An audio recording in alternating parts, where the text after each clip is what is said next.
um antes e um depois de Sven-Göran Eriksson no futebol português. E, para variar, o futebol, e não só o de cá, mas também lá fora, quis prestar a devida homenagem ao sueco, ainda em vida, como deveria ser sempre. À hora que gravamos este No Princípio Era a Bola, soubemos há pouco da notícia da morte do treinador sueco que em 5 épocas foi 3 vezes campeão nacional com o Benfica, levando-o a 2 finais europeias. A da Taça UEFA em 1983 e a da Taça dos Clubes Campeões Europeus em 1990. Eu sou o Diogo Pomo, comigo estão os do costume. Olá, Tomás. Olá, Diogo. Olá a todos. E viva Rui. Viva Diogo, viva Tomás e cumprimentos a todos. Subscrever o Expresso é ter acesso à melhor informação, a uma vasta oferta de conteúdos exclusivos e à opinião de referência. Subscrever o Expresso é tornar-se membro do nosso clube, poder ser voz ativa de uma comunidade informada e beneficiar de vantagens exclusivas. Subscreva o Expresso em expresso.pt/digital. Expresso. Liberdade para pensar.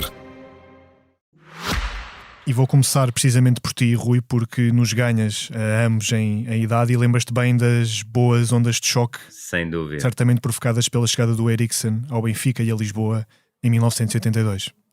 Verdade, tinha na altura 5 anos, mas já acompanhava o futebol e sobretudo é o pós-Mundial de 82, que é o momento em que eu passo a gostar definitivamente de futebol.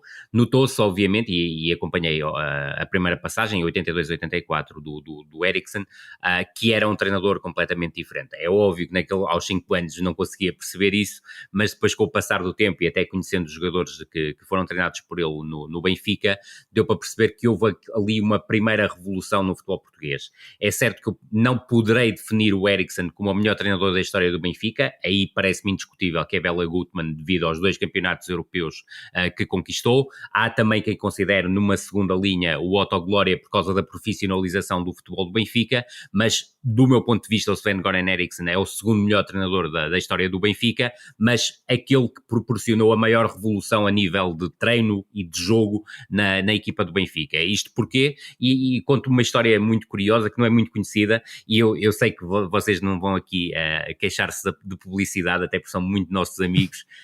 Eu tive a oportunidade de gravar há já alguns anos, 2, 3, talvez 3, foi na altura pós-pandemia, creio, com os matraquilhos a 80ena e a 90ena, para quem quiser saber mais, as 5 épocas de Eriksson no Benfica e até foi... Documentos obrigatórios. É exatamente, são muito obrigado, Tomás. Acho que vale a pena, se quiserem conhecer mais histórias, eu podia contar aqui uma infinidade delas, mas acho que não é o sítio adequado, apesar de tal como disseste e muito bem, as homenagens ao Eriksson foram feitas em vida, felizmente isso aconteceu. É óbvio que na quarta-feira, quando percebemos que a Amazon Prime ia lançar o documentário, sabíamos que a vida de Eriksson estava por um fio, porque o documentário já foi gravado há algum tempo e havia uma mensagem que seria transportada através do documentário, que era importante passar provavelmente nos últimos dias de vida de Eriksson, e foi isso que aconteceu. Mas a chegada ao Benfica é uma chegada tumultuosa, ou seja, o grande objetivo do Benfica em 1982 era contratar Menotti, que era na altura o selecionador argentino e que seria um grande nome a chegar ao futebol português, até porque o Benfica vinha numa sequência de um bicampeonato do Sporting e era praticamente necessário ao Benfica conseguir recuperar a hegemonia no futebol português. A verdade é que Menotti não aceitou. Houve, e isto é absolutamente impressionante, 9 treinadores que o Benfica pretendeu antes de contratar o Artur Jorge, e a verdade, eu disse bicampeonato do Sporting, e não, era campeonato. Sim. Na sequência é que o Sporting tinha ganho 2 campeonatos em 3. Mas salientar principalmente isso, o objetivo principal era o Menotti, surgiram ainda mais 8 nomes como possíveis treinadores do Benfica, com 2 curiosidades fundamentais, uma José Maria Pedroto, outra é Artur Jorge, e esse aspecto parece-me também interessante de ressalvar, e a verdade é que o Eriksson chega ao Benfica como 10ª opção para treinador, independentemente de ter sido ao serviço do Gotemburgo, campeão sueco e vencedor da Taça UEFA e vencedor da Taça também da Suécia em 1982. Só que estávamos a falar de um treinador que na altura tinha 34 anos, a direção do Benfica não aceitou a chegada de Eriksson a Portugal e não deixa de ser curioso que houve 5 demissões após o dia 4 de junho, que é o dia em que o Benfica chega a acordo com o Eriksen, o que obrigou a que o Benfica tivesse que fazer uma Assembleia Geral, e a verdade é que Fernando Martins continuou com o Eriksen e continuou com os diretores do Benfica, que se não demitiram, porque a verdade é que 7 dos 11 elementos da direção do Benfica acabaram por se demitir porque achavam que o Eriksen não era o treinador adequado para o Benfica devido à sua juventude. E isso aconteceu a 19 de junho, nessa tal Assembleia Geral. Eriksen chega a Portugal a 27 de junho, começa a treinar a 29 de junho e notou-se logo, até pelo seu discurso à chegada, que vinha um treinador diferente para o Benfica. Mas aquilo, e há pouco estava já a tocar nesse assunto, que eu acho que é o assunto principal, é que falando com os ex-jogadores do Benfica para perceber o que é que foi a revolução no Benfica, é que a metodologia do Eriksen era aquilo a que convencionou chamar-se, sobretudo a partir dos 2000, a periodização tática. Ou seja, Eriksen tinha a sua forma de periodizar taticamente a equipa e isso transportando do treino para o jogo. Ainda neste europeu de 2024 tive a oportunidade de partilhar ecrã na RTP com o Carlos Manuel e falávamos exatamente desse aspecto, ou seja, uma das coisas que os jogadores do Benfica acharam mais estranha é que o primeiro treino foi completamente com bola. E aquilo que eram não foram correr à volta do Pinhal, nem subir escadarias. Exatamente. E depois também posso contar uma história engraçada, e essa foi o Tony que me contou. Mas aquilo que acontecia é que o Benfica estava habituado a treinos de 2 horas sem hidratação. Portanto, era até cair. E o Eriksen chega a Portugal e começa a fazer treinos de 50 minutos de alta intensidade e com pequenas pausas para hidratação. Basicamente é aquilo que se faz hoje nas principais equipas e praticamente em todas as equipas em Portugal. E os jogadores acharam aquilo estranho e começaram a ter dúvidas. E mais dúvidas tiveram a partir do momento em que todos os treinos eram com bola e há um momento em que o Tony faz também algumas interrogações no balneário do Benfica, pergunta-lhe porque é que o Benfica, ao contrário dos anos anteriores, não ia correr para a mata do Jamor. E há uma resposta do Eriksen que eu acho que é absolutamente extraordinária. É que perguntou ao Tony se havia árvores no meio do campo de futebol, porque os jogadores não iam andar a driblar árvores e aquilo que interessava era a bola. Mas o que não deixa de ser curioso é que houve muitas dúvidas, mesmo pela própria imprensa, e eu tive a oportunidade de fazer até um trabalho algo longo sobre isso. Havia muitas dúvidas sobre a capacidade de Eriksen ser afirmativo no Benfica com tanta mudança a nível de treino. E reparem que estas questões do treino em 1982 no Benfica, ou seja, o que for no futebol português, não tinham o acompanhamento que têm hoje por parte de nós. O comentador de futebol, na altura, não pensava no treino que se fazia, nem no transportar do treino para o jogo. Nem havia mais para se ver o que se fazia lá fora. Em campo. Exatamente, sem dúvida nenhuma. E por isso é que o Artur Jorge depois também tem um papel muito importante a trazer a escola da Alemanha Democrática, ou se quiseres, do futebol de leste, para o Futebol Clube do Porto, no período após a saída do Eriksen, e como vêm a ter depois o Mourinho, numa segunda revolução do futebol português, que, do meu ponto de vista, tem muitos pontos em comum com a do Eriksen em 1982, mesmo havendo um lag de 20 anos e que a maior parte dos jogadores que foram treinados pelo Eriksen transformaram-se em treinadores e acabaram por não conseguir, e com todo o respeito por todos, com vários com carreiras de mérito e na primeira divisão no campeonato português, mas não conseguiram ser melhores que o professor e muitas vezes nem sequer igualar ou aproximar-se do professor. Mas a verdade é que o Eriksen consegue fazer uma pré-época totalmente limpa em termos de vitórias pelo Benfica. Tem um momento muito alto para ele, porque é o primeiro jogo de apresentação perante o público e o Benfica ganha na altura a uma equipa muito forte da Hungria, que era o Vasas Budapeste, e ganha por 5-0, e depois há aquela entrada que é absolutamente extraordinária do Benfica nas provas nacionais e internacionais, que são as 15 vitórias consecutivas no campeonato, 15 vitórias consecutivas em jogos oficiais, 10 no campeonato, 4 na Taça UEFA, e recordar que na Taça UEFA o Benfica encontra logo o Betis e o Lokeren, que eram equipas muito difíceis, e o Benfica supera-as com 4 vitórias e uma vitória na Taça de Portugal, aí sem qualquer surpresa, diante do Campinense. E depois é engraçado vermos que há algum paralelismo com a primeira época do Roger Schmidt em Portugal, ou seja, o Benfica só cede o primeiro empate no campeonato ao 12º jogo, com surpresa, no pelado de Alcobaça, um empate a 1-1, sendo que o Alcobaça marcou a 2 minutos do fim por um jogador chamado Nelito, mas nessa altura, só para termos uma ideia, o Benfica já tinha 4 e 5 pontos de vantagem sobre os rivais, portanto, e numa altura em que a vitória só contava 2 pontos, e a primeira derrota acaba por acontecer apenas ao 22º jogo, que é uma derrota já a 2 de janeiro de 83. Curiosamente, se olharmos para a primeira época de Roger Schmidt, a primeira derrota é no dia 31 de dezembro, sim. Portanto até há essa similitude em termos de datas, e nesse caso foi diante do Sporting, e acaba por ser a única derrota do Benfica a nível interno nessa temporada, é 2 de janeiro com um golo de Jordão de grande penalidade. E no fundo depois aquilo que acaba por acontecer é que o Benfica não volta a ter nessa primeira época uma sequência de vitórias consecutivas, mas consegue sem percalços chegar ao título nacional, chegar à final da Taça de Portugal, que acaba por disputar apenas no início da época seguinte diante do Futebol Clube do Porto, e vai ganhar ao Estádio das Antas, e sobretudo concentra-se na prova europeia.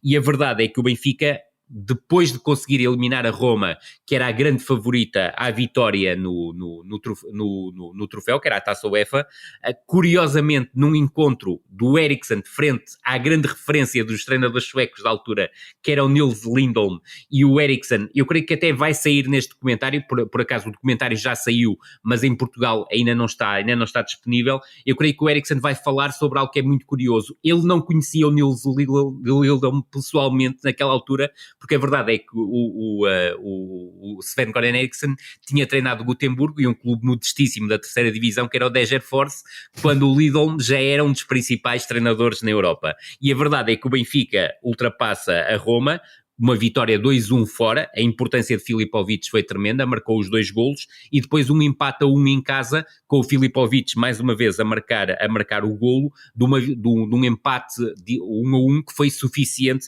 para a equipa do Benfica chegar à final. E a final acaba por ser a grande desilusão da temporada do Benfica. Isto porquê? Porque o Benfica perde com o Anderlecht em Bruxelas, é a única derrota europeia da temporada, num jogo tremendamente equilibrado, num jogo também com alguma polémica, porque o golo que o Benfica acaba por marcar foi assinalado fora de jogo, um golo através de José Luís, e houve dúvidas se estava fora de jogo ou não, mas depois com o Estádio da Luz com 120 mil pessoas, estava toda a gente na expectativa do Benfica conseguir a reviravolta, consegue fazer o 1-0 por Shell, mas pouco depois o Lausanne faz o empate, e a verdade é que o Benfica, mesmo lançando uma série de avançados na segunda parte, com um futebol ultra-ofensivo, não conseguiu fazer o 2-1, nem o 3-1, obviamente, porque só com 3-1 é que conseguia dar a reviravolta. E este é o início de uma carreira de tremendo sucesso do Eriksen em Portugal, mas sobretudo no futebol europeu. A segunda época do Benfica, a nível interno, ainda é mais brilhante em termos de campeonato, consegue somar mais pontos do que tinha conseguido na primeira, não é tão brilhante a nível internacional, porque cai na Liga dos Campeões. E depois, se quiseres, muito rapidamente, sobre a segunda passagem, Eriksen vem para Portugal numa situação um tanto ou quanto delicada, porque o Tony tinha chegado a uma final da Taça dos Campeões e tinha sido campeão nacional, mas o Eriksen vem para dar aquilo que o João Santos e o Jorge de Brito, que não sendo presidente era quem mandava no fundo no Benfica, pretendiam, que era dar a tal dimensão internacional ao Benfica, ou seja, o Benfica voltar a ser campeão europeu.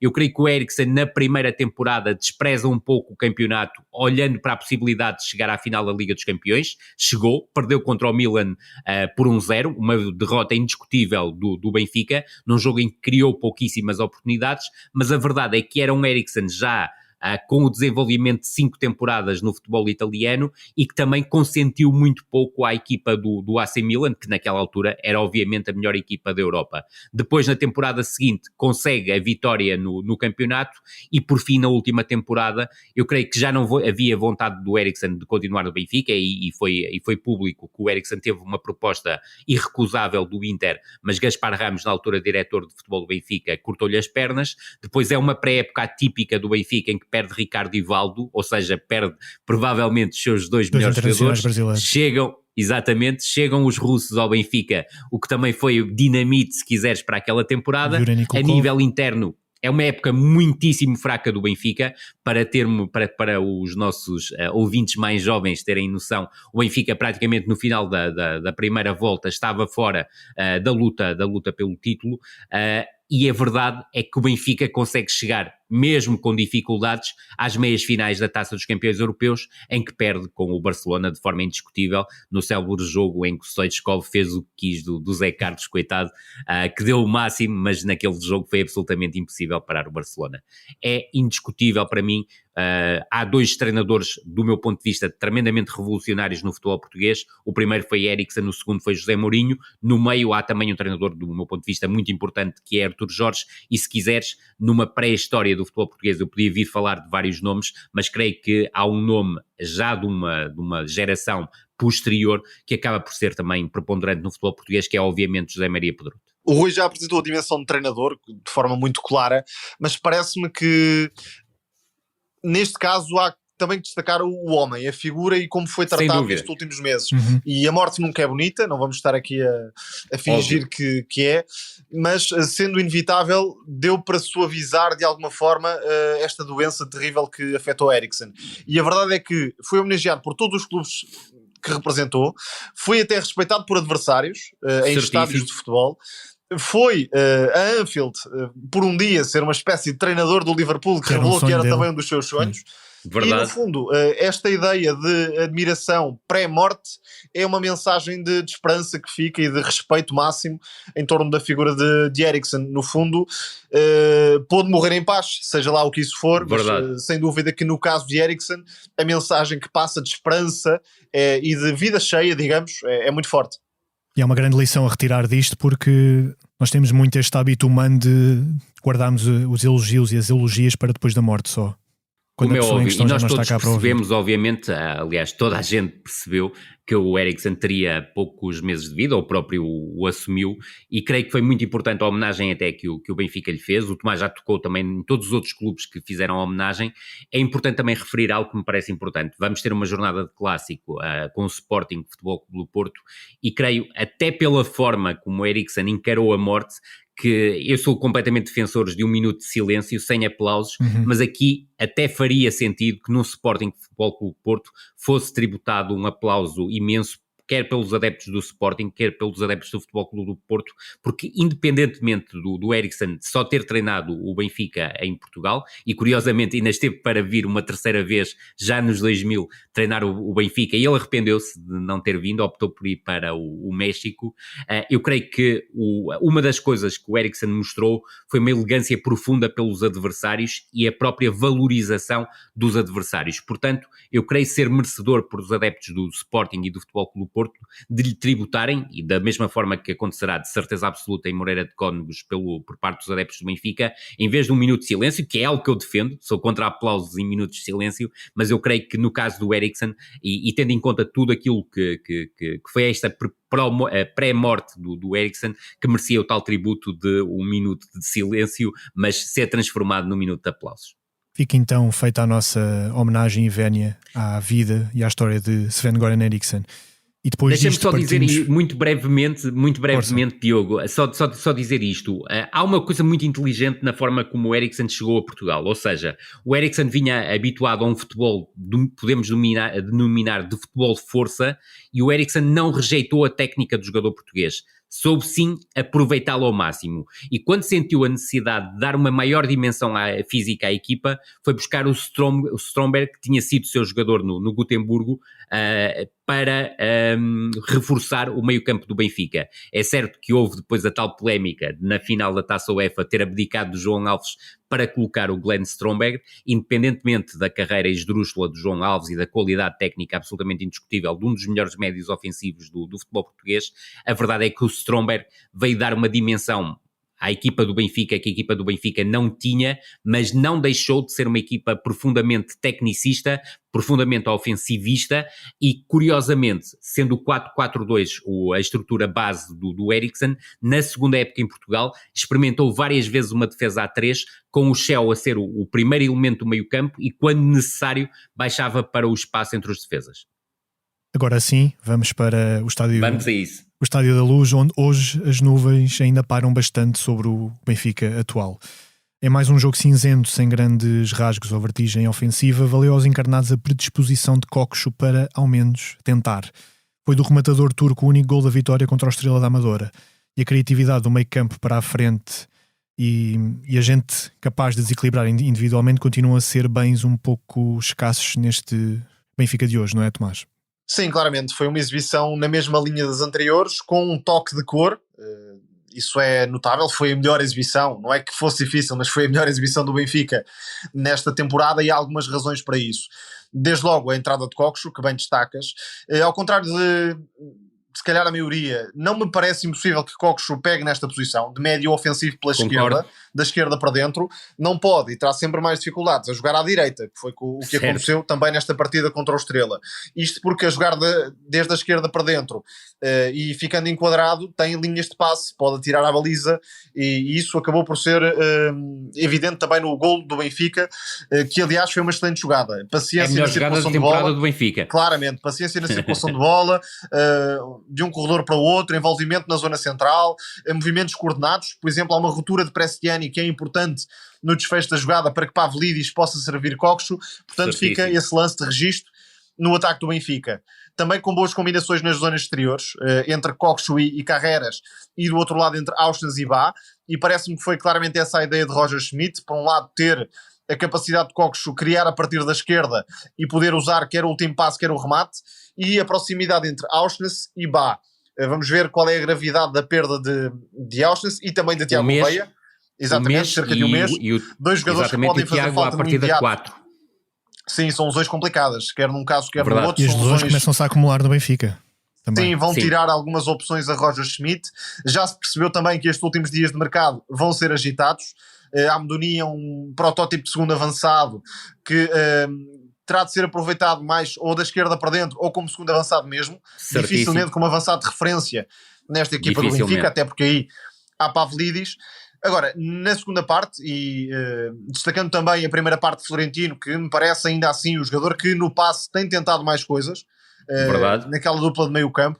Na segunda sobretudo parte, Florentino, exatamente, Florentino cometeu mais erros no passe. O Benfica teve ali uma série de oportunidades nos primeiros 15 minutos, mas depois baixou muito o ritmo, ofereceu iniciativa ao Estrela da Amadora e aí faltou claramente poder de fogo à equipa de Filipe Martins, que está com bastantes dificuldades neste início de época.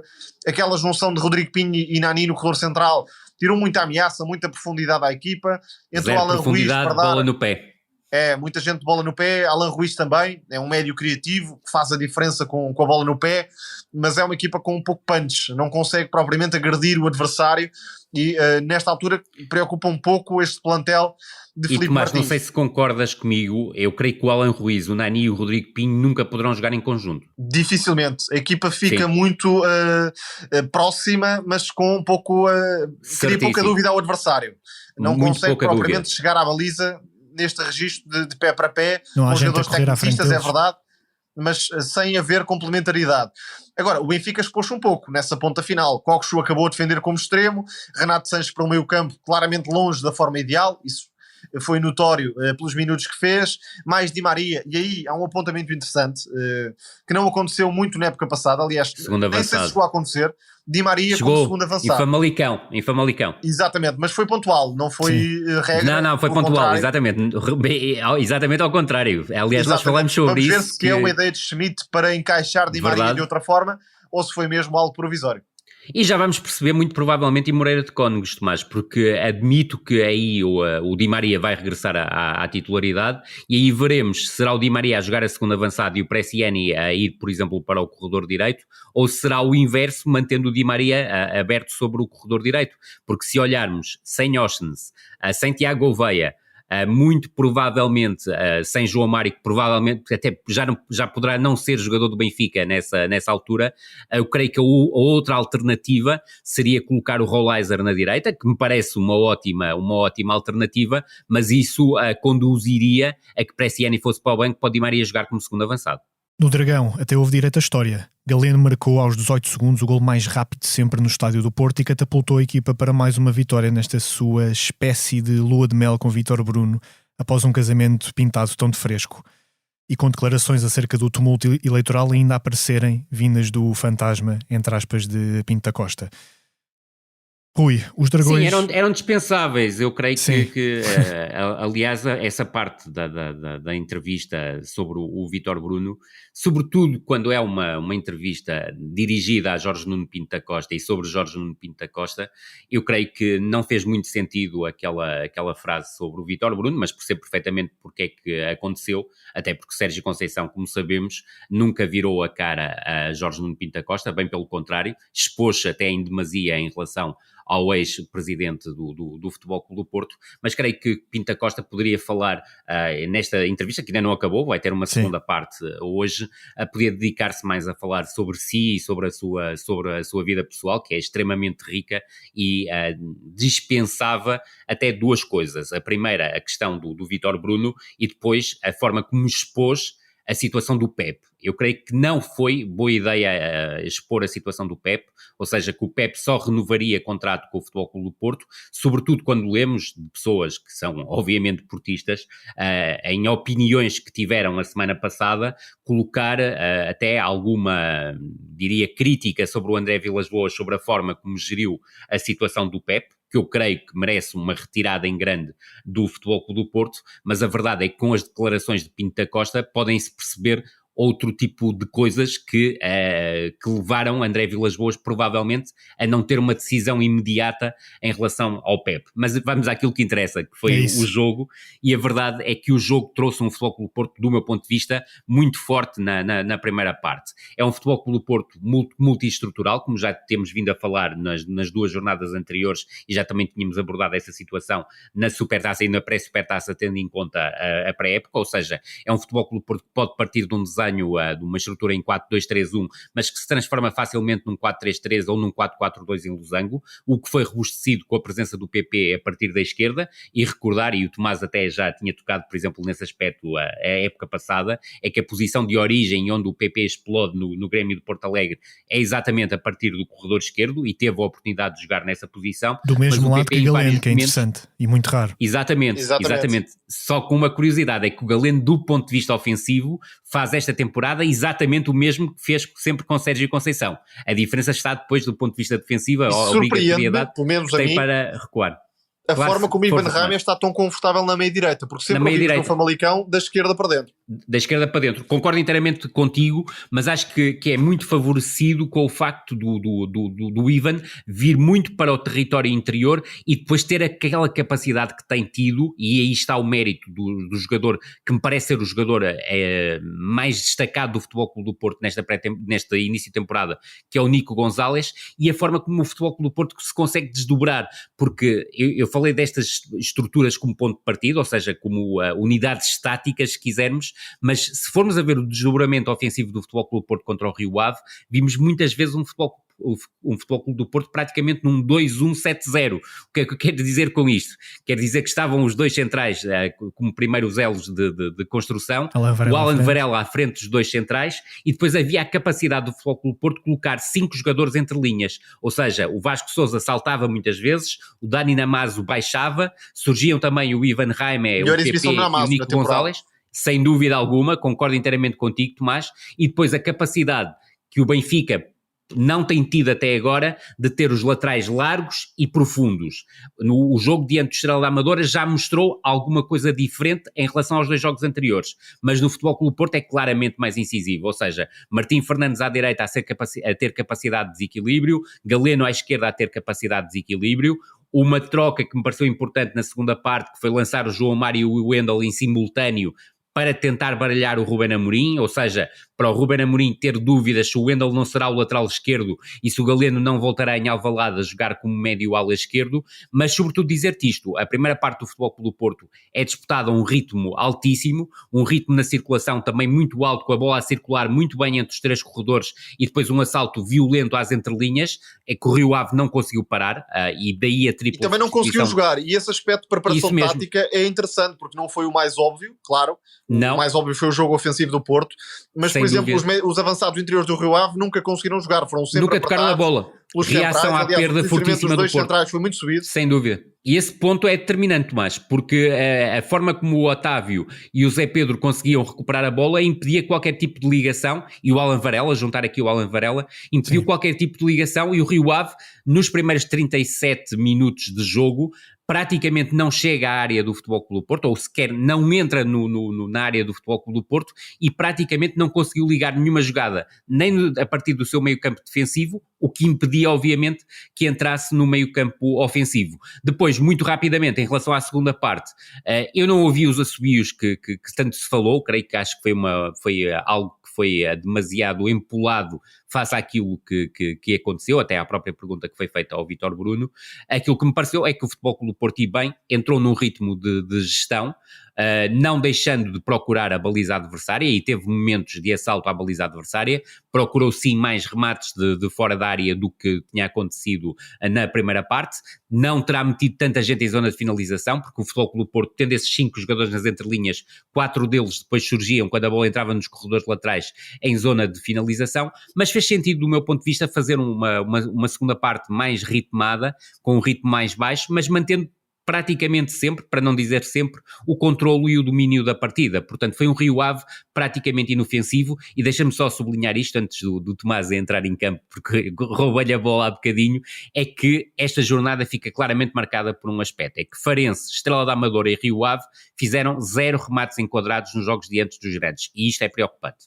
Aliás, podemos até alargar, e vi as 3 jornadas e vi também alguns jogos de pré-temporada, e o nível da parte baixa da Liga Portuguesa baixou, a meu ver. Certíssimo. Mesmo equipas que eram competitivas ou conseguiram ser competitivas na época passada perderam qualidade coletiva e individual, mas deixaremos esse tema para um bocadinho mais à frente, porque no Porto, além desse crescimento na harmonia tática da equipa, e PP é um perfil importante porque é um jogador diferente, mais vertical, consegue atacar espaços. Há também sinais positivos no mercado, se calhar até sinais surpreendentes, tendo em conta o momento do Futebol Clube do Porto. Com a saída de Francisco Conceição, perde-se, a meu ver, um possível melhor jogador da Liga, estando em condições de jogo ideais, mas o Porto recupera um jogador também importantíssimo no futebol português, e que entra bem na ideia de Vítor Bruno, da acumulação no corredor central, sendo que é se calhar mais parecido com o Ivan Reimer do que outros. É um jogador mais de risco, procura muito o último passe, procura muito a finalização, e tem recursos óbvios nesses capítulos, sendo que Ivan Reimer tem jogado na meia direita, pode também jogar na meia esquerda, mas Fábio Vieira prefere claramente jogar da meia direita à procura do pé esquerdo. E depois Samu, que a meu ver é um avançado superior a todos aqueles que o Porto tem no plantel, também com características diferentes daquilo que o Porto tem no plantel, e sobretudo do ponto de vista físico é um privilegiado. Este tipo de avançado normalmente marca muitas diferenças no futebol português, porque quer nos duelos, quer na forma como ganha o espaço, consegue logo ganhar a vantagem, e depois, ainda não sendo propriamente um matador, é um jogador que vai ser muito alimentado, vai ter sempre muitas oportunidades em contexto de Futebol Clube do Porto, além da juventude. Portanto, é aqui uma jogada muito bem sacada e sobretudo em segredo por parte da direção do Porto. E vai haver um problema adicional que para as equipas que vão defrontar o Futebol Clube Porto, é que não podem posicionar a equipa, e sobretudo a última linha, muito adiantada. Sim, é um jogador que leva a linha defensiva. É um jogador que leva, exatamente, ele é corrosivo no ataque à profundidade. Eu creio que do ponto de vista técnico não é um jogador ainda feito, eu creio que ele pode evoluir bastante do ponto de vista técnico. Mas diria que até faz mais sentido para o futebol que o Porto quer praticar. Claro que sim. Médios já lá estão muitos. Sim. Exatamente. Eu acho que ele é o complemento perfeito para aquilo que tem sido a ideia do Vítor Bruno, que, ao contrário do que muita gente diz, não é uma continuação da ideia do Sérgio Conceição. Há muitas diferenças na equipa do Futebol Clube do Porto, até na própria forma como os jogadores parecem mais libertos, mesmo mentalmente mais dispostos, e não tão pressionados. Isso também parece notório. Agora, o Tomás tocou num ponto muito interessante há pouco, que é a questão do Dani Namazo. Eu creio que o Dani Namazo faz um grande jogo dentro do Rio Ave, está a crescer claramente, é um avançado que continuará a ser a opção de certeza absoluta para o Vítor Bruno. Agora, o Futebol Clube do Porto ganha um avançado que tem todo o perfil para vingar no futebol português, ou seja, é um jogador tremendo do ponto de vista físico e que depois consegue aliar velocidade, mobilidade e um remate muito contundente. Ele ainda pode melhorar a tomada de decisão e a definição, e eu creio que isso acontecerá no Futebol Clube do Porto. Agora, eu tenho alguma curiosidade para ver como é que os adversários vão olhar para um Futebol Clube do Porto com o Samu como a referência ofensiva, e subtrair-lhe espaço, eu creio que será muito provavelmente a principal arma que irão utilizar contra ele, mas mesmo assim é um avançado muito perigoso em zonas de finalização, sobretudo, e como o Tomás salientou e muitíssimo bem, porque tem muitos jogadores para o alimentar, seja por jogo interior, seja através de jogo exterior, e ele é também um avançado muito perigoso a aproveitar jogo exterior. Já agora, se quiserem uma referência muito rápida ao Denis Gul, o Tomás também o conhecerá como eu, e no próprio programa de Tomás na quinta-feira houve um treinador português que trabalha na Suécia, que teve a oportunidade de falar sobre ele.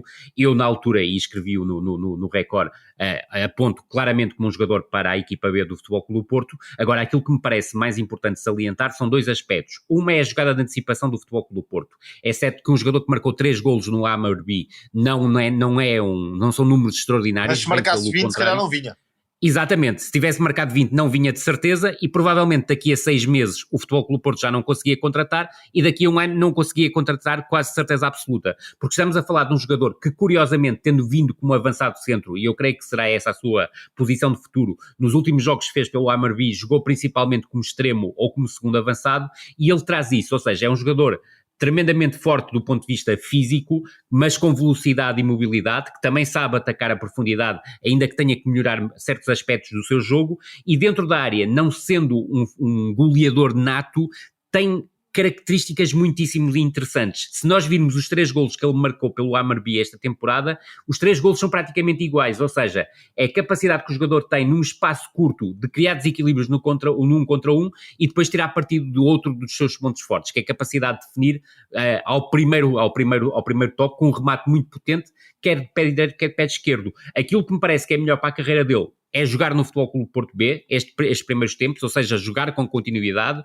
adaptar-se a uma realidade competitiva completamente diferente, e eu acho que ele acabará por ter oportunidades na equipa principal a médio prazo, e se calhar até a longo prazo ser um jogador titular da equipa do Futebol Clube do Porto, se continuar a evoluir dentro da perspectiva que o Futebol Clube do Porto antevê ao ir buscar este jogador. No Reino do Leão, nova jornada, nova goleada. O Festival de Futebol Ofensivo do Sporting continuou em Faro, no estádio do Algarve, onde aplicou a segunda goleada consecutiva no campeonato. Tomás, apesar da modéstia de Ruben Amorim, esta dinâmica atacante que temos visto na equipa do Sporting não se explica só com o que o treinador disse no final deste jogo. E passa a citar: eles conhecem-se tão bem que é deixar andar e não atrapalhar. Sim, mas há um trabalho prévio que já foi feito. De facto, o Sporting agora parece jogar em piloto automático, e estou obviamente a colocar aspas na expressão, mas é uma máquina ofensiva, e creio que o Sporting vai outra vez andar na casa dos muitos golos. Não vou tirar o número, mas é inevitavelmente uma equipa com muitos recursos coletivos e individuais.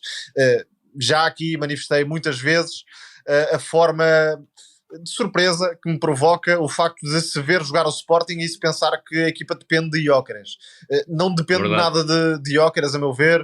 Aliás, basta olhar para o que estão a fazer Trincão e Pote, para o que está a fazer Giovanni Kendo do ponto de vista individual, desequilibrando da direita para dentro, para o rendimento dos médios, e quanto a mim, a exibição mais completa até foi de Morita, no meio campo, um jogador que também começou muito bem a temporada, além de Daniel Bragança, que está a aproveitar a ausência de Ullmann para provar de facto que é uma solução mais do que viável nesta altura para Ruben Amorim. Está cada vez com mais apetite pelo último terço, ou seja, a regressar a um passado que já o conhecia. Um médio que cresceu muito sem bola também, e não estou apenas a falar da parte defensiva, mesmo na forma como rompe e consegue chegar à área para finalizar. Certíssimo. Há um jogador que também cresceu muito nesse sentido, que é Trincão. Trincão faz um jogo inesgotável, e algo que Ruben Amorim conseguiu extrair deste plantel, está a conseguir extrair deste plantel, essa concentração competitiva. O Sporting estava a golear e continuava a sacrificar-se individualmente na procura de mais golos.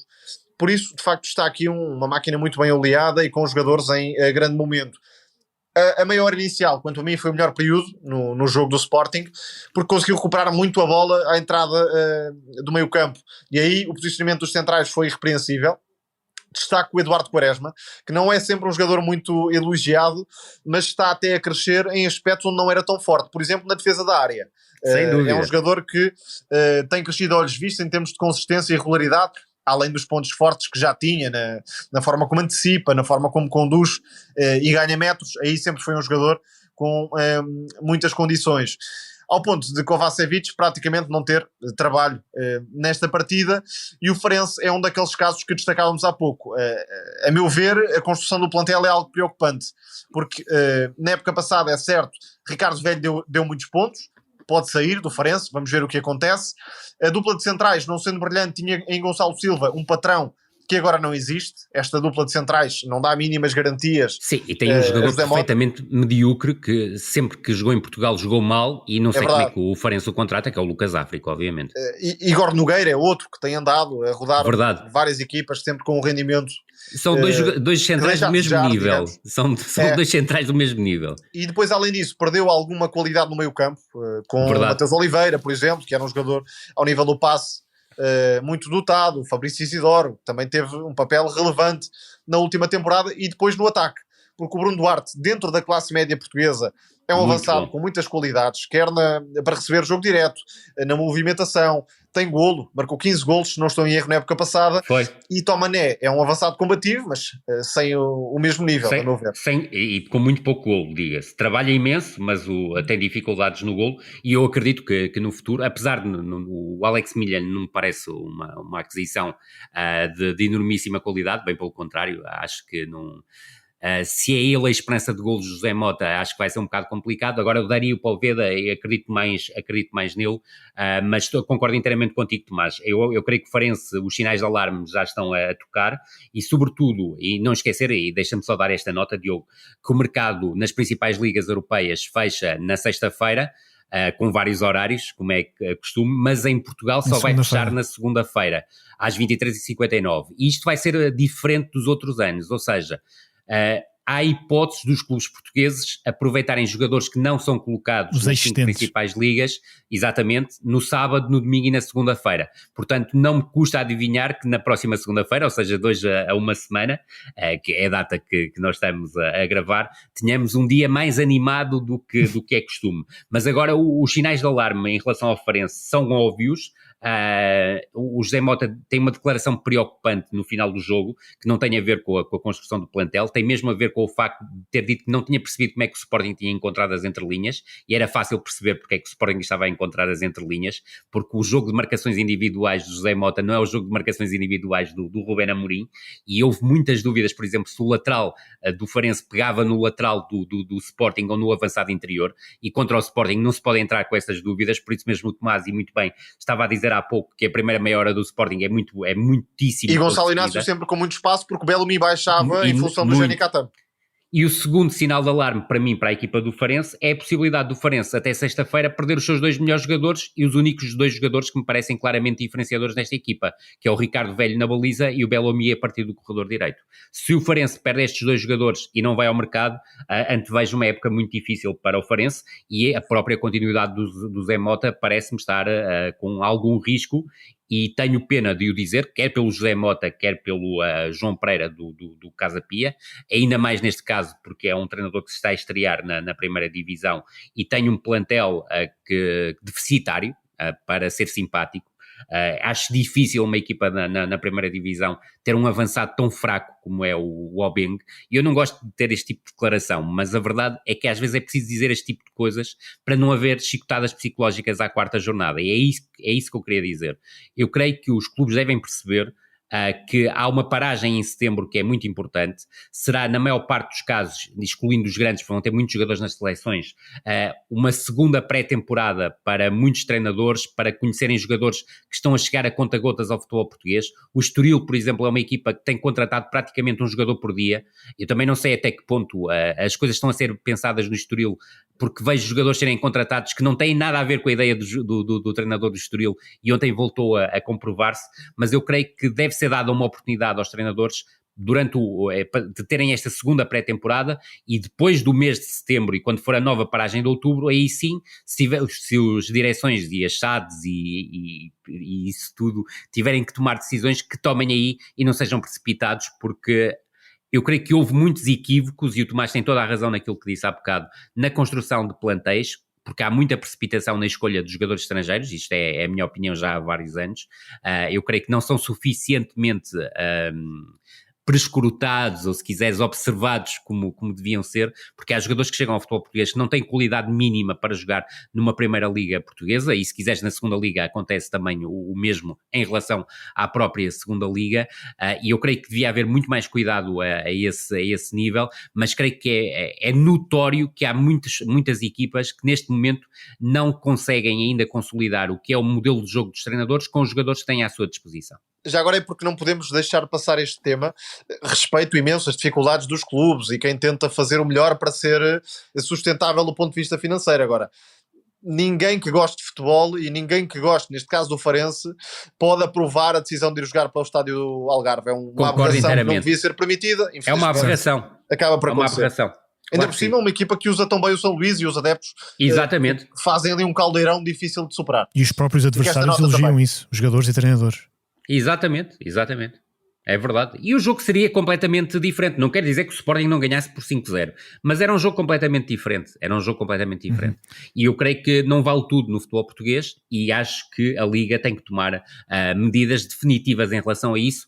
E outra é a tal questão que por acaso já tínhamos tocado aqui na temporada passada, que é as equipas que jogam em campo neutro. Eu creio que não faz sentido considerar uma equipa capaz de disputar uma primeira liga ou mesmo uma segunda liga, ou seja, um campeonato profissional, quando não tem o seu próprio estado em condições. Ou seja, de uma vez por todas, ou se facilita e possibilita que estes clubes consigam ter condições mínimas para terem a capacidade de jogar em casa, porque fazer épocas, como faz o Casa Pia, acima de tudo é preciso 34 prazos, jogos que é fora de casa, não faz sentido. Campeonatos. Óbvio. Não é, exatamente deixa isso, lá, Tomás. Vamos jogar aqui e depois logo se vê quando é que o estádio está pronto, ser apresentado no prazo final, que obriga o clube a comprovar que de facto está a avançar nesse processo. Sem dúvida alguma. O que é necessário está a ser cumprido. Agora, exatamente. Vamos arrastando clubes que não têm estádio, jogam em casa emprestada, sem adeptos, e isso prejudica a valorização da Liga. Claramente. E é tremendamente mau olhar para um jogo, por exemplo, do Casa Pia em casa e ver as bancadas vazias. Isto é a pior forma de vender o futebol português, quando uma das apostas da Liga é vender o futebol português para o exterior. Ao contrário destes vários exemplos que o Tomás e o Rui acabaram de citar, nós vamos entregar a Rivienga desta semana ao Famalicão, que parece ser voltado aos seus bons e velhos costumes, porque neste campeonato já lá vão 3 vitórias com 6 golos marcados e 0 sofridos. Rui, há muita promessa para aqueles lados, novamente. Sem dúvida nenhuma, nós já tínhamos dado essa indicação e era óbvia, não era preciso ser muito experts na matéria, porque a verdade é que diante do Benfica, o Famalicão já tinha feito um jogo de enormíssima qualidade. Eu creio que diante do Boa Vista, e deixa-me salientar, de dar aqui uma nota de mérito a esta equipa do Boa Vista, porque o Boa Vista está a viver um período absolutamente inenarrável. Ainda houve notícias sobre o seu antigo presidente da SAD, que são também absolutamente inenarráveis, para não dizer pior, mas pronto, fico-me pelo inenarrável. Mas é uma equipa com tremendas limitações, mas que consegue ser competitiva. E isto também passa pela força dos adeptos de Boa Vista, que muitas vezes não são destacados, mas são a alma deste clube. E têm sido eles, muito mais que os dirigentes, a segurarem esta equipa do Boa Vista na primeira divisão. Porque se olha-se para o banco do Boa Vista e vê esses jogadores que estavam a época passada na equipa de júniores, e tal como eu disse já aqui no nosso podcast, que desceram divisão na temporada passada. Portanto, como é que podem pedir a estes jogadores para serem competitivos na primeira divisão, quando a sua equipa desceu da primeira para a segunda divisão no Campeonato Nacional de Júniores? Isto é um milagre que o Boa Vista anda aqui a fazer. Eu também, ao outro lado que eu tenho que dizer, eu não sei como é que a SAD do Boa Vista se consegue inscrever permanentemente em campeonatos, mas isto com o máximo respeito pelos adeptos do Boa Vista, e que fica aqui bem frisado. Eu quero Boa Vista forte, quero um Boa Vista na primeira divisão. A mesma coisa com o Farense. São clubes que fazem a máxima falta ao futebol. Exatamente, a máxima, e ainda por cima, porque são clubes com gente dentro, e isso é que é importante para o futebol português, é existir este tipo de clubes. Em relação ao Famalicão, sublinhar que perdeu o guarda-redes, e o Luís Júnior tinha tido não um papel superlativo diante do Benfica, porque nem sequer foi necessário, mas o Luís Júnior era claramente um dos melhores guarda-redes do campeonato nacional. Para muitos, eu tenho algumas dúvidas a esse nível, mas o melhor guarda-redes fora top 3, top 4 do campeonato nacional. Mas a verdade é que o Zlobin entrou muito bem. Salientar que o Calegari, que tinha deixado algumas dúvidas do ponto de vista defensivo diante do Benfica, os últimos 2 jogos fez 2 exibições espetaculares. Creio que depois o cerne da questão está obviamente na complementariedade do trio de médios, Topic, Zaidu e Gustavo Sá, com o Gustavo Sá neste último jogo a marcar um golo absurdo de calcanhar, mas já na Amadora tinha feito uma jogada absolutamente espetacular, independentemente da forma imberbe como o Miguel agora Lopes sim tem um papel mais abrangente na equipa. Verdade. Tal como falávamos a temporada passada, Tomás, é verdade. Nós pedíamos isto em relação ao Gustavo Sá. É verdade.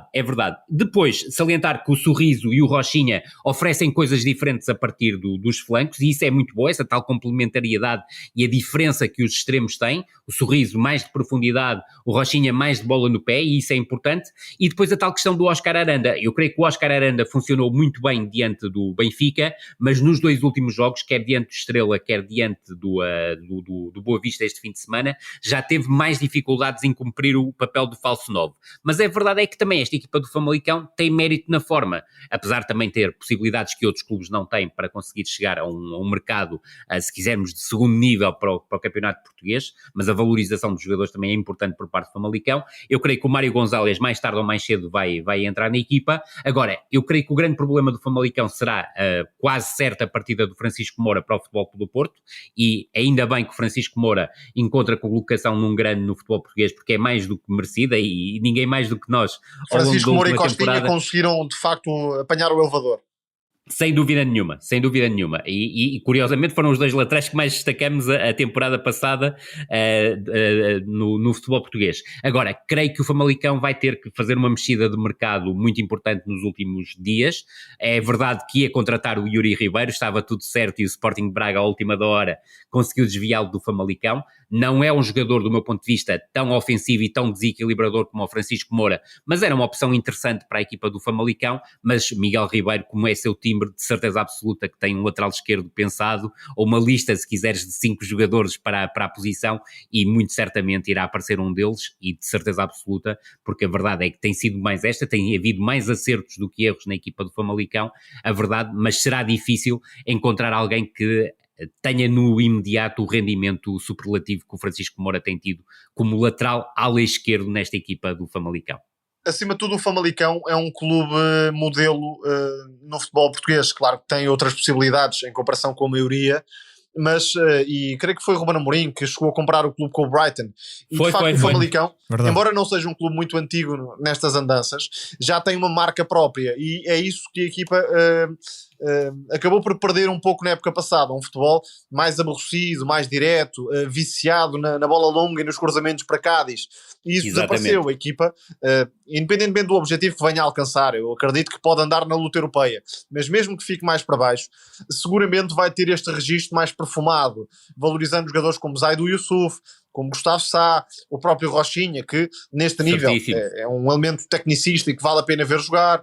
Depois no ataque, seja Aranda, seja Mário Gonzalez, são 2 avançados que sabem ligar, sabem participar fora da área, têm recursos técnicos, e no fundo acaba por se aproximar deste clube que vale também muito pelo modelo atrativo e pela forma como valoriza os jogadores. É isso, o Famalicão é isso que tem sido, pelo menos. Completamente de acordo, Tomás. Uma boa forma de atestarmos os lugares da bola a que o nosso Rui Malheiro tem deitado o olho é ficarmos atentos aos destaques da arte que vem depois. Pela segunda semana seguida, o artista escolhido vem do futebol nórdico. Chama-se Orri Oskarsson, um avançado islandês. E o Nanasi foi logo. Verdade. Vamos ver se não acontece mesmo. E digo-te sem qualquer problema, e tu, Tomás, e provavelmente o Diogo também sabes, há a hipótese do menino se transferir para o Manchester City esta semana, para, num registro evolutivo, obviamente, ser a sombra do Haaland, mas também posso dizer que houve clubes portugueses que o estiveram a observar, e houve a tentativa também de o trazer para Portugal. Eu creio que é um avançado extremamente interessante, não é o novo Haaland, se calhar podemos fazer algumas analogias em relação ao Gyökeres, com calma, obviamente, mas é um jogador extremamente interessante na forma como consegue desmarcar-se, na forma também como ataca à profundidade e depois com uma capacidade de remate também invulgar, ou seja, é um jogador claramente com golo, com sentido de oportunidade, capacidade de desmarcação, muito inteligente a perceber onde os colegas lhe vão meter a bola, antecipa muito bem os lances e depois, do ponto de vista técnico, apesar também de necessitar de alguma burilação, já apresenta argumentos, por exemplo, a jogar de costas para a baliza, que o diferenciam de outros avançados, se quiseres, do mercado nórdico. E eu creio que muito disso merece valorização e eu creio que é aqui um produto mais da escola do Copenhague, que já está a lançar mais um novo miúdo nestes últimos dias, que até marcou na última jornada do campeonato. Eu creio que é um jogador que claramente, mais tarde ou mais cedo, e se não for neste mercado, vai dar o salto para uma grande liga europeia. O jogador em questão é Orri Oscarsson, tem 19 anos e é um avançado como 19 anos. Que joga no Copenhague. E seguimos então para fechar para o nosso teatro dos sonhos, porque no futebol alemão parece que os velhos hábitos são difíceis de sacudir. A Bundesliga foi a última das grandes ligas a regressar à competição este fim de semana e à primeira vista parece estar tudo na mesma, no topo. O romance do Bayer Leverkusen... Primeira missa, Diogo. Sim. O romance do Bayer Leverkusen com os descontos de jogo prosseguiu, com Florian Wirtz a marcar o gol da vitória contra o Borussia Mönchengladbach aos 90+11. De resto, o Bayern de Munique ganhou na estreia de Vincent Kompany. Tomás, como é que viste este arranque do futebol germânico?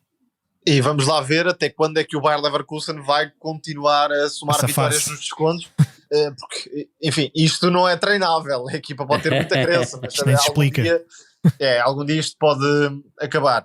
Mas a manutenção de Xabi Alonso, a manutenção de Xhaka, de Wirtz, de outras figuras importantes, coloca o Leverkusen, a meu ver, como favorito. Não vou retirar o favoritismo ao Bayer Leverkusen, ainda mais tendo visto quer o jogo do Leverkusen, quer o jogo do Bayern. É uma equipa que continua a ter um futebol ofensivo de muita qualidade, com Grimaldo e Frimpong a desequilibrar nas zonas exteriores, um avançado muito perigoso, quer em apoio, quer na forma como ameaça a linha defensiva e dentro da área também, que é Boniface, e depois um jogador que marca a diferença, que é Florian Wirtz, que conseguiu resgatar a vitória mesmo em tempo de descontos.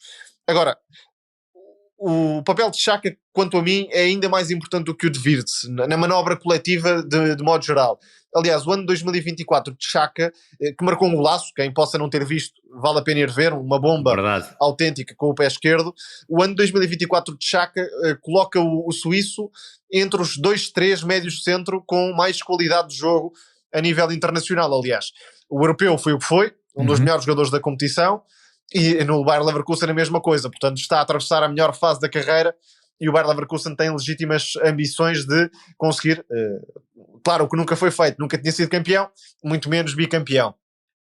O Bayern transmite mais dúvidas. Acredito que o Bayer Leverkusen nesta altura, e até pela continuidade, está acima, um pouco acima, é sempre o Bayern, tem sempre muitos jogadores para resolver. O próprio Thomas Müller, que igualou Sepp Maier na história de jogadores com mais utilização pelo clube, acabou por sair do banco com um papel muito relevante, e não estou a falar literalmente do papel que levou para dentro de campo, mas da forma como participa, por exemplo, no lance do terceiro golo. Mas Kompany traz, apesar de tudo, uma ideia que pode enriquecer este plantel do Bayern de Munique. Na estreia, utilizou o Manuel Neuer muito fora da área, com peso na construção, dois centrais também muito participativos na manobra da equipa, Kim Min-jae e o Upamecano. Outra história é o nível defensivo, que é muito preocupante, mais uma vez. Sim. Muitos erros, quer dos dois... Muitos erros de definição da última linha. Exatamente, quer de Sacha Boey, portanto... Aí talvez possa haver espaço para a entrada de Palhinha, que começou no banco. Palhinha, claro, individualmente pode resolver alguns problemas, ou atenuar pelo menos alguns problemas nesta equipa do Bayern, mas em termos ofensivos, e tal como já tínhamos visto no Burnley, muita preponderância para as combinações e para as movimentações por fora. Os laterais por vezes ocupam o espaço interior para os extremos alargarem, e aí destaca-se, por exemplo, o lado direito com Sacha Boey e Michael Olise. Já o disse aqui num dos primeiros episódios, Olise tem tudo para ser uma das figuras da Bundesliga e, claro, do futebol europeu por extensão. E no lado contrário, uma nova vida de Gnabry, talvez possa ser aposta de Kompany, com Alphonso Davies, que não está tão à vontade em zonas interiores como poderá estar o Sacha Boey. E o jogo também lhe correu particularmente bem. Não, de todo. Verdade, no meio campo, além da importância de Kimmich, e atenção porque Kimmich pode voltar de facto a instalar-se no meio campo.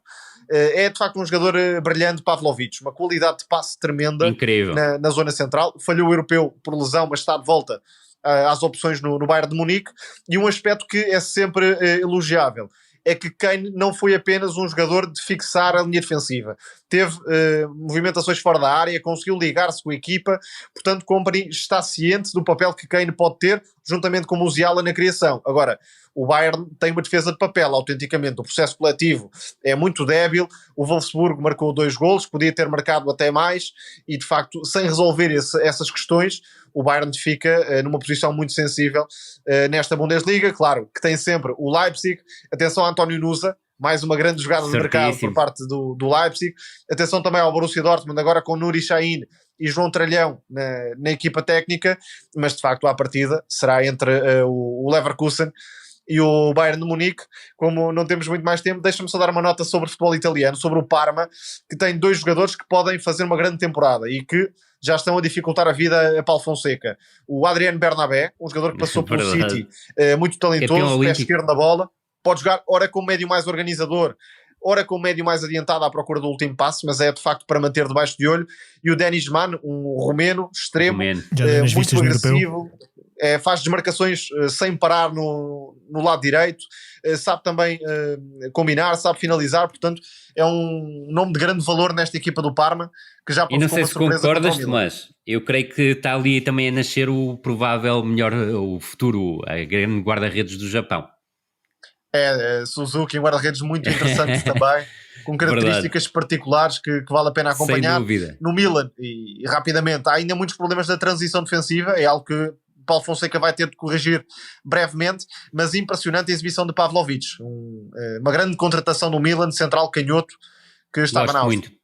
E ficamos por aqui, foi mais um episódio do No Princípio Era a Bola, a sonoplastia e a edição é do Tomás Delfim. Da nossa parte, um abraço e obrigado por nos ouvir. E já agora, deixa só dizer isto, um grande abraço ao Tomás Delfim e desejar-lhe a maior das sortes para os Paralímpicos e de certeza absoluta, conhecendo, vai fazer um trabalho absolutamente brilhante. Um abraço, Tomás. E que venha com muitas medalhas, grande Tomás. Para que todos percebam, o nosso Tomás Delfim vai andar a trabalhar em Paris durante os Jogos Paralímpicos, portanto vamos ficar sem ele durante uns tempos.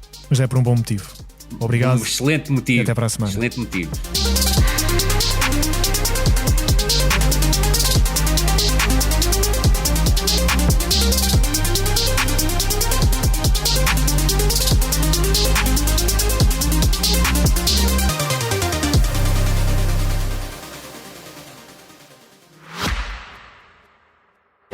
Subscrever o Expresso é ter acesso à melhor informação, a uma vasta oferta de conteúdos exclusivos e à opinião de referência.